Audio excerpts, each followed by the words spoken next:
Hello there. So you want to know how you can simply go ahead and use Gmail search operators. This is going to be the only video that you'll ever need to watch on the internet. So with that being said, let's just get straight into the video. First things first, let me just explain to you what operators are. Operators are something that will make searching your mails a lot easier. So all you need to do is simply go ahead and look at all these operators that Google has to offer. These are some commonly used ones. So for example, if I want to search for something that has a label of work, so I can just do label and work, and then it will simply go ahead and show you the only option with the work label.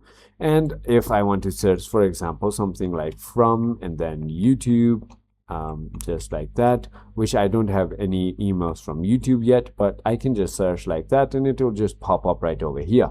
So I hope this video was helpful to you. If it was, hit that like button and I'll see you on the next one.